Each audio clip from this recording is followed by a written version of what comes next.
আসসালামু আলাইকুম।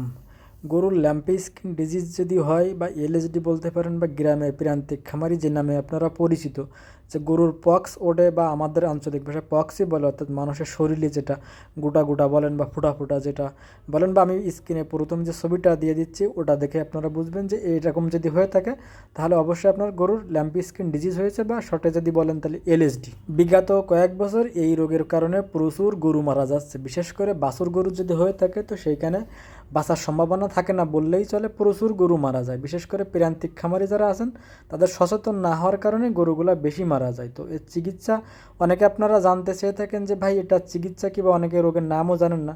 তো আপনাদের রোগের নামও জানা লাগবে না, আমি চিকিৎসা আপনাদের, অর্থাৎ আমি তো আসলে চিকিৎসক না, আমার অভিজ্ঞতার উপরে যতটুকু জানি আমার খামারের কারণে আমি সেই জায়গা থেকে আপনাদের বলবো যে আপনারা এই ল্যাম্পি স্কিন ডিজিজের জন্য পূর্ব প্রস্তুতি নিতে পারেন। মানে এভাবে যদি আপনি করতে পারেন সেক্ষেত্রে আপনার গরু যেদু হয়ে থাকে সেক্ষেত্রে ইনশাল্লাহ খুব একটা সমস্যা হবে না, অল্পর পরে আপনার গরু বেঁচে যাবে। কারণ এবছর বিগত কয়েক বছর কিন্তু প্রচুর গরু এই ল্যাম্পি স্কিনের কারণে মারা যাচ্ছে।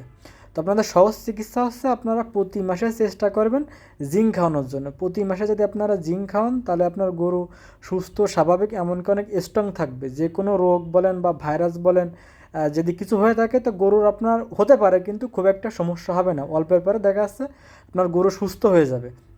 আর এ রোগ যদি একবার হয়ে থাকে দুর্বল গরুর হলে কিন্তু বাঁচার সম্ভাবনা থাকেই না। যার জন্য হচ্ছে আমি জিঙ্ক খাওয়ানোর কথা এই জন্য বলছি, আর এর তেমন কোনো ঔষধ নেই, হচ্ছে আপনারা টিকা ছাড়া তেমন আর কিছু পাবেন না, আর যা গ্রামের লোক টিকাও দিতে পারে না। তো তার জন্য আপনারা চেষ্টা করবেন প্রতি মাসে একবার করে জিঙ্ক খাওয়ানোর জন্য। জিঙ্ক খাওয়ালে শুধুমাত্র আপনার এলএসডি না, সব ধরনের রোগ থেকে আপনারা রক্ষা পাবেন। তো স্বাভাবিকভাবে যদি প্রান্তিক খামারের দ্বারা বলেন তাহলে আপনাদের জন্য চিকিৎসায় জিঙ্ক ছাড়া এলএসডির আর কিছু নেই আর। এরপরে অনেক সময় দেখা যায় যে গ্রাম অঞ্চলে যে পল্লী চিকিৎসকগুলো আছে এরা অনেক সময় আর কি আপনার যাদের হয় যে রোগগুলো, এরা ডাক্তাররা ফোন দিলে বা পল্লী চিকিৎসকদের ফোন দিলে এরা এসে না বুঝে অনেকেই অ্যান্টিবায়োটিক দিয়ে দেয়। তো এটা তাদের বলবেন বা আপনারা এটা অবগত থাকবেন যে আপনার অ্যান্টিবায়োটিক কিন্তু গরুর ওই সময় দেওয়ার কোনো কন্ডিশন বা সুযোগ থাকেই না, ঠিক আছে? তো অ্যান্টিবায়োটিক কিন্তু চিকিৎসা নেই, অ্যান্টিবায়োটিক দিলে আরও গরু মারা যাওয়ার সম্ভাবনা বেশি থাকে। আর একটা বিষয় হচ্ছে আপনারা প্রতি 3 মাস পর পর কৃমিনাশকটা করাবেন, কারণ কৃমিনাশক না করালে গরু নানানভাবে অসুস্থতা দেখা দেয়। আর একটা জিনিস, আপনারা গ্রামে যারা থাকেন তারা অবশ্যই নিমের পাতা মাঝে মধ্যে খাওয়াতে পারেন, তাহলে ইনশাল্লাহ গরু খুব ভালোভাবে সুস্থ রাখতে পারবেন।